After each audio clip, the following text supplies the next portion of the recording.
तेरे बरस की मैं ब्याह के आई, सैया चल पैया पैया मैं का करूं, सैया मिले लड़कैया मैं का करूं।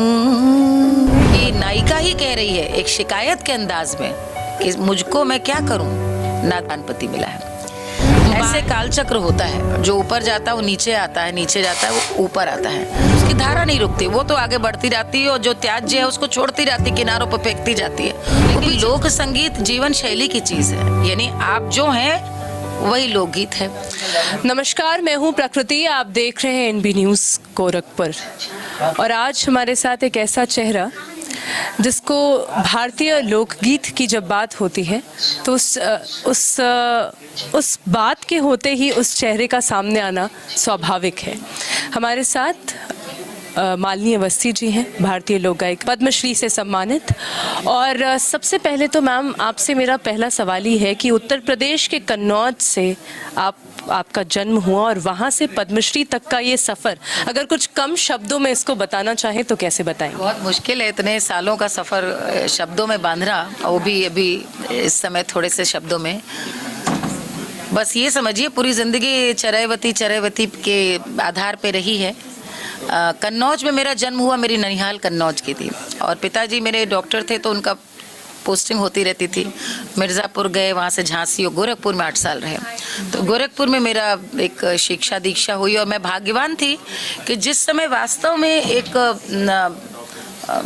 छात्र को या मनुष्य को अच्छे संस्कार और अच्छे वातावरण की आवश्यकता होती है, उस समय वो समय मेरा गोरखपुर में बीता।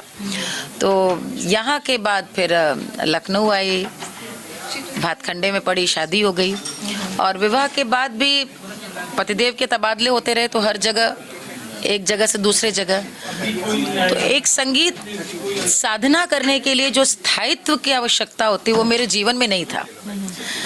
स्थायित्व का अभाव था क्योंकि इनकी नौकरी ऐसी थी और फिर बच्चे थे, परिवार को देखना था। लेकिन मुझे लगता है जो आपकी मेधा होती है या आपकी जो इच्छा शक्ति है, आपको यदि कुछ करना है तो वो सब चीज़ें आड़े नहीं आती हैं। तो धीरे धीरे मैंने अपना समय लिया और रियाज करती रही और एक समय ये आया कि मुझे लगा कि मैं अपने गुरु गिरजा देवी जी से मैंने सीखा कि मैं शास्त्रीय संगीत पूरा बंग बनारस की ठुमरी को गाती हूँ, गज़लें गाती हूँ, सब गाती हूँ, लेकिन भारत का जो लोक साहित्य है, पारंपरिक लोक संगीत के बारे में धारणा अच्छी नहीं है लोगों की। अच्छे से मेरा अभिप्राय कि या तो समझते नहीं या बिना समझे खारिज करते हैं। तो उस क्षेत्र में मैं काम करूं और उसको सरल करके लोगों तक लेकर आऊं। आपको कई मंचों में देखा है, देश विदेश तक। आज आपने जो भारत की एक पहचान बनाई है वो बहुत खूबसूरत रही है। लेकिन ऐसे में आपसे जानना चाहूँगी कि आज के इस आधुनिक दौर में अगर भारतीय लोकगीत के अस्तित्व की बात की जाए तो आपको क्या लगता है आने वाले समय में ये धरोहर कौन लेकर आगे जाए? हमारे युवा जाएंगे, हम भारतीय जाएंगे, जैसे हर पीढ़ी में जाते रहे, जैसे हर युग में जाते रहे। देखिए ये चिंता तो शाश्वत रहती है कि सब बिखर जाएगा, कुछ नहीं बचेगा। लेकिन मैं आपको ये बताना चाहूँगी कि देखिए ऐसे कालचक्र होता है, जो ऊपर जाता है वो नीचे आता है, नीचे जाता है वो ऊपर आता है। तो ये संस्कृति के बारे में जो चिंता होती है हर युग में होती है।